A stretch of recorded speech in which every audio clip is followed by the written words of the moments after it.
नमस्ते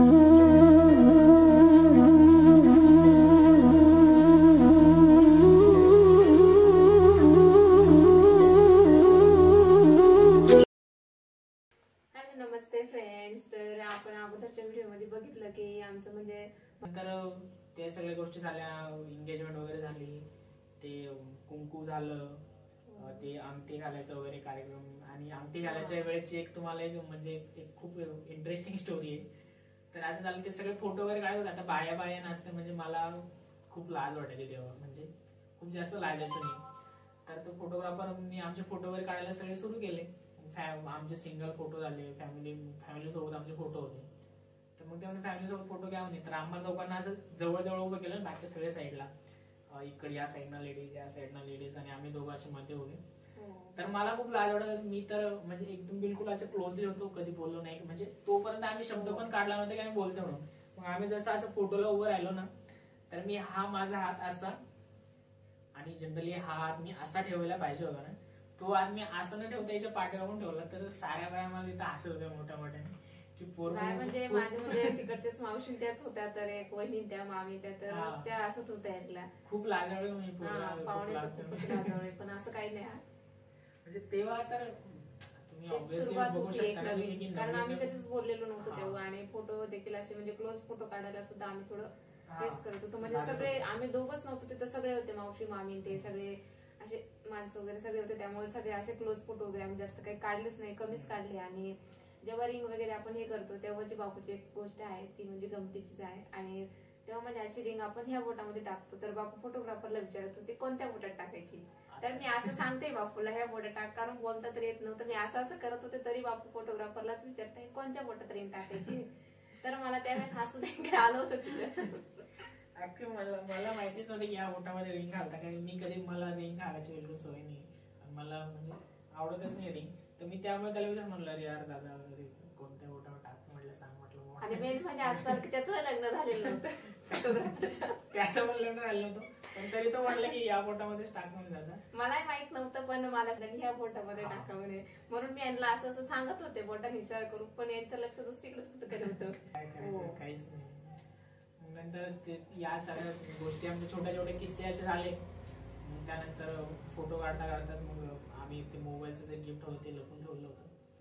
मग नावीला मी म्हटलं, यार कृष्णाला बोललं नाही होतं. कृष्णा म्हटलं तेव्हा मोबाईल घेऊन ये म्हटलं. कृष्णा नावीला असे लपून मोबाईल घेऊन आले पाठीमागून, असे कोणाला दिसाय नाही, सरप्राईज म्हणून. सरप्राईज म्हणून घेऊन आले. मग नंतर फोटो वगैरे काढता मग मी असंच केलं, म्हटलं हे घ्या म्हटलं तुझं गिफ्ट. अगोदर तर म्हणजे मी थोडी नाराज होते, कारण माझी बहीण त्यांचा ऍक्सिडेंट झाला होता, म्हणून फोटो काढताना थोडं आम्ही एवढं जास्त काही खुश नव्हते. मी थोडी नाराजच होते. तर नंतर यांनी जेव्हा गिफ्ट आणून दिलं तेव्हा म्हणजे सगळेच त्यांचे मित्र म्हणत होते की म्हणजे जास्तच नाराज आहे असं म्हणून. तर त्यानंतर बापून जेव्हा गिफ्ट आणलं मोबाईल, तर सगळे म्हणायला लागले आता तरी हसा. तर मला खरंच हसू आलं तेव्हा, आणि सगळ्यांना वाटलं की मोबाईल आला म्हणून जास्त हसल्या, पण ते म्हणले म्हणून मला जास्त हसू आलं होतं तेव्हा. ते मजा चालू होती सगळ्यांची, कॉमेडी सुरू होती. कारण की विचार करू शकता ना तुम्ही, छोटीशी गोष्ट आहे की खुशीच्या याच्यामध्ये असं झालं, त्यामुळे नाराजच होते ते. मग नंतर आम्ही फोटो वगैरे काढले मस्त, पण तेव्हा पण आम्ही बोललो नाही बरं का. एवढे फोटो काढले आम्ही.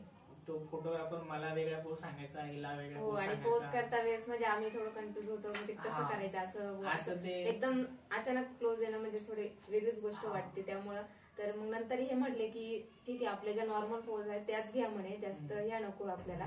तर मग आम्ही सिंपल पोज मध्येच फोटो वगैरे घेतले एंगेजमेंटचे पण. आणि तिथं म्हणजे सगळेच त्यांना म्हणजे लॉकडाऊन होतं, त्यामुळे जास्त गर्दी वगैरे करू नका म्हणून लगेच चला यांची गडबड चालू होती. तर तिकडनं आमचे सासरे म्हणजे अण्णा ते आले, यांना चला म्हणत होते. आणि सगळे असे आल्यानंतर मग आणखीनच कन्फ्युज व्हायला लागला आम्हाला फोटो वगैरे काढायला. आणि सगळेच मामा मामी ते सगळे म्हटल्यानंतर असं मग तेव्हा आणखीनच हे होतं फोटो वगैरे काढायला.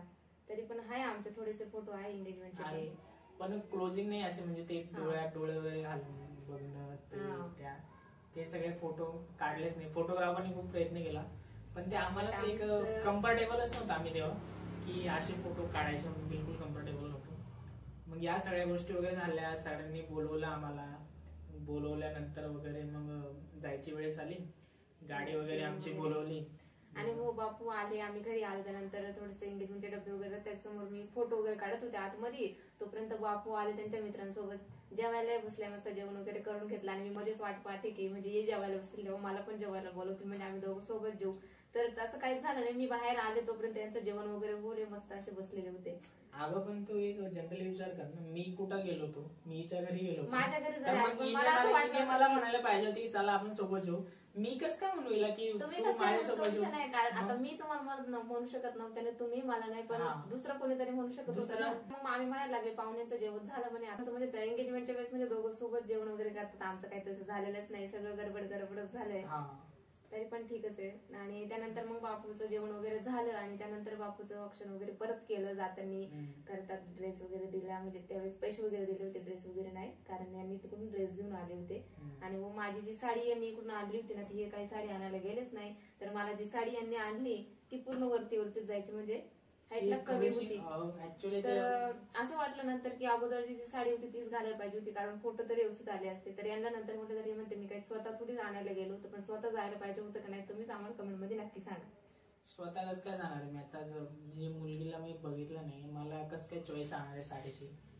ही तर माझा ड्रेस आणायला गेले, तू जर माझा ड्रेस आणायला गेले तर मी तुझी साडी आणायला गेलो. साडीची- काही गोष्टी होत गेल्या पुढं. मग नंतर आम्ही समजा गाडी वगैरे नावीत गाडी लावली पाठीमागे त्यांनी.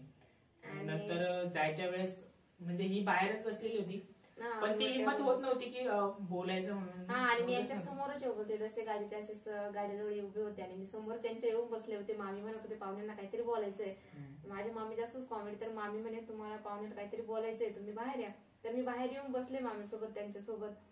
तर हे उभेच राहिले, हे काही बोललेच नाही. आणि यांचा मित्रही होता, तर यांचा मित्र तर एवढा म्हटला की वहिनी नंबर सेव्ह केला म्हणे मोबाईल मध्ये. तर मी म्हटलं हो, फोन करा म्हणे. म्हटलं हो करीन. तर यांनी मोबाईल वगैरे दिला, त्यामध्ये नंबर वगैरे सगळं होतं. आणि यांच्या वहिनी सुद्धा सोबत आल्या होत्या, म्हणजे माझ्या जवळ. तर त्या देखील म्हटल्या की फोन कर म्हणे आम्हालाही बोल. म्हटलं हो बोलल. तर त्यानंतर तिथून हे निघून गेले, तिथून गाडी वगैरे मध्ये बसले. हे काही बोललेच नाही माझ्यासोबत की मला तुझं बोलायचंय काय, असं काही झालंच नाही. मी तिथंच बसून राहिले, पण हे काही बोललेच नाही. आणि हे तिथून निघले. आणि मग निघल्यानंतर रस्त्याने यांचं काय झालं सांगा. हा, ते म्हणजे आता बोलायचं कसं, ही म्हणते बोलली नाही. आता मेन गोष्ट एवढे सगळे पाहुणे येतं आणि गोष्टी एवढ्या फास्ट झाल्या, त्यामुळे ती म्हणजे अशी हिंमतच नव्हती मधून की आपण हिच्यासोबत बोलू म्हणून. ते भीतीच वाटायची आतमध्ये की एवढे सगळे लोक आहे, मग त्यांच्यासमोर डायरेक्ट आयुष्यात आपण पहिली वेळेस एका मुलीला बोलतील, कसं बोलायचं. मग ती माझी हिंमतच झाली नाही बोलायची एवढ्या सगळ्या लोकांसमोर. हा, एकटी जर असती तर मी थोडंसं बोललो असतं, हाय हॅलो तरी केलं असतं. पण एकटी असायला तर मला यांनी सांगायला पाहिजे होतं, कोणाला तरी मित्राला तरी म्हणले असते की मला तिच्यासोबत बोलायचं, तर मी जाऊ शकत होते. आता हे न म्हणता मी कसे जाऊ शकत होते. अरे बाबा, गडबडच एवढे सगळे म्हणतात चला चला चला, कोणी म्हणतात जेवण पण करायला तोच दिवस होता की आपण त्या दिवशी बोलू शकत होतो आम्ही. तर आम्ही त्या दिवशी देखील बोललोच नाही. आणि त्यानंतर मग डायरेक्ट लग्नातच बोलणार होतो. लग्नात पण काय हेच थोडंफार जास्त काय बोलू शकत नव्हतं. एंगेजमेंटचा एक दिवस होता आमच्याकडे बोलायचा, तर आम्ही असंच गमवला. म्हणजे 4 तारखेपासून जी आमची सुरुवात झाली, ती न बोलायची सुरुवात आमची 15 तारीख पण झाली, एंगेजमेंट पण झाली आमची, तरी आम्ही सुद्धा म्हणजे बोललो नव्हतो. म्हणजे अशी अजब आमची स्टोरी होती की म्हणजे आम्ही जुन्या जमान्यात होतो असं आमचं झालेलं आहे सगळं. म्हणजे जुन्या काळातले लोक कसे म्हणजे न बोलता न चेहरा, एवढं झालं की आम्ही चेहरा बघितला पण बोललो नाही. फक्त समोरचं कोणी बोललं तर फक्त बघायचो, बोलायचो नाही. हा, न बोलता गोष्टी चालल्या होत्या आमच्या पुढे. म्हणजे एक एक गोष्ट होत चालली होती आयुष्यामध्ये की एंगेजमेंट पण झाली आमची, सगळ्या गोष्टी झाल्या, पण बोललो नाही आम्ही, माहिती का, बोललोच नाही. मग त्याच्यानंतर आम्ही समजा गेलो कृष्णा नावीत माझी गाडीमध्ये मजा घ्यायला लागले. यार वहिनी फोन करेन का नाही, कारण की कृष्णाची एंगेजमेंट झाली तेव्हा आम्ही खूप मजा गेली होती. अरे आला आला, अरे आला आला फोन आला. मग ते मला त्याचे चिडवत होते, अरे आला आला आला मेसेज आला आला. मग माझ्या मोबाईलला कुणाचा व्हॉट्सअपचा तरी मेसेज आला, अरे वहिनीनं फोन केला, अरे वहिनीनं मेसेज केला. अरे मग हे जणांचं मध्येच कुणाच तरी मला कॉल आला मित्राचा, अरे वहिनीचा फोन आला रे, वहिनीचा फोन आला रे. अशी मस्त डान्स बिन्स करू लागली मस्त गाडीकडे थांबून. मग मी फोन मध्ये पाहिलं, यार म्हटलं वहिनीचा नाही अरे म्हटलं. बघितलं मग तसंच आम्ही घरी वगैरे वाटच पाहत होते फोनची. हा, म्हणजे वाट बघायचं म्हणजे आता मोबाईल दिला म्हणजे फोन करणारच आहे ना. तर आणि हे तिथून निघून गेले. त्यानंतर मग मी साडी वगैरे काही चेंज केलेली नव्हती. त्यानंतर मी साडी वगैरे चेंज केली. मी थकले होते म्हणून मी थोडी झोपल्यानंतर उठले. तोपर्यंत त्यांचा काही मेसेज आलेला नव्हता. आणि मग मामी सुद्धा म्हणे की मामी त्या सगळ्या माझ्या बहीण ते सगळे होते माझ्यासोबत, तर ते सगळ्या म्हणे भाऊजीचं काही मेसेज वगैरे आला का नाही ग. तर म्हटलं काय माहित नाही, मी मोबाईल हातात घेतलाच नाही, बस तसं दिलाय तसंच ठेवला, आणि आला असता तर कॉल आला असता. तर त्यानंतर मामी म्हणे मग तुम्ही टाका, नाही पाहुण्यांचा आला तर. म्हटलं नाही मी नाही टाकणार. तर मामी म्हटलं नाही टाका. ते म्हणतील मी कसं टाकू, तुम्ही म्हणशाल मी कसं टाकू, मग तुम्ही बोलायचीच नाही. म्हटलं नाही, करतील तेच तिकडनं, कारण मला वाटतं ते करतील. आणि त्यानंतर मी काही मेसेज केलाच नाही. मग माझ्या मामीनेच म्हणजे गुपचूप मेसेज टाकलाय, हाय टाकला आणि डिलीट केलं, म्हणजे मला कळू नये की मामीने टाकलंय म्हणून, आणि यांना वाटावं की मीच टाकलंय असं. तर मग मामीने इकडनं हाय टाकलं, यांना खरंच वाटलं की मीच टाकलं. त्यानंतर मग यांनी तिकडून हाय पाठवलं, मग ते हाय वरून बोलणं चालू झालं आमचं. त्यांना वाटलं मी टाकलं आणि तिकडून यांचा मेसेज आला. तर म्हणजे तेव्हा मी बघितलं. त्यानंतर मग आम्ही दोघं थोडं चॅटिंगवर बोललो, आणि त्यानंतर मग आम्ही कॉलवर बोललोय. नंतर 4 तारखेपर्यंत नंतर 15 तारखेची जो घरी पोहोचल्यानंतर पण माझी पण हिंमत झाली नाही आणि हिची पण हिंमत होत नव्हती.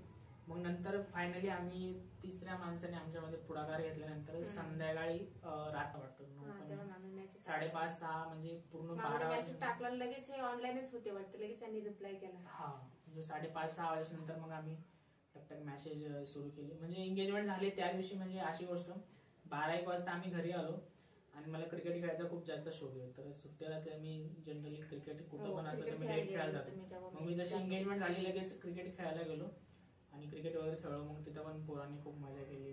म्हणजे माहिती नव्हतं कुणाला, पण कृष्णाने सगळ्यांना सांगून गेलो, अरे सुदामची एंगेजमेंट झाली, सुदामची एंगेजमेंट. सगळे म्हणते कॉंग्रॅच्युलेशन कॉंग्रॅच्युलेशन. अरे मग वहिनीचा काही फोन बिन आला का नाही, मॅसेज आला का नाही. मग ते त्यांची मजाक मस्ती सुरू होऊन गेली. पण मग मी पण माझं पण म्हणजे लक्ष होतच असं की करेल बाबा हे, करेल बाबा हे. कारण की कृष्णाची एंगेजमेंट झाली तेव्हा त्या वहिनीने अगोदर मेसेज केला. आपण म्हटलं हीच मेसेज करेल, म्हटलं आपण मेसेज करायचा नाही म्हटलं पुढं. माझं ते डनच झालं होतं. पण मग नंतर जेव्हा क्रिकेट वगैरे खेळून गेल्यानंतर पण मग जेव्हा ही म्हणते की मामीने टाकला होता, तेव्हा त्याच्यानंतर मग आम्ही मेसेजवर वगैरे बोलायला सुरू केले. आणि त्या दिवशी मारुती आहे आमच्याकडे, तिथे दर्शनाला गेलो होतो.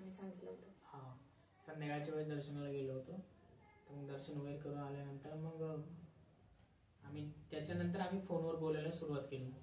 मग फोनवर वगैरे बोलायला सुरुवात केली तर मग आम्ही तर आमच्या चक्करमध्येच होते की समजा फोनवर बोलणं वगैरे चालू झालं. मग ते एंगेजमेंट झाल्यानंतर तुम्हाला माहितीच आहे, तो एकदा चक्कर वाढला की माणूस मग ते फोन मध्येच असतो. रात्री 12 वाजेपर्यंत फोनवर बोलायचो आम्ही.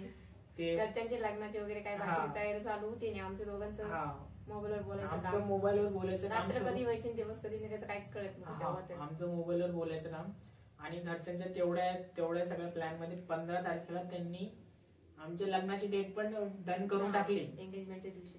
एंगेजमेंटच्या दिवशीच डन करून टाकली. कारण त्यांना गुरुजीने सांगितलं होतं की एवढी एकच तारीख होणी, याच्यानंतर तारीख नाही म्हणे.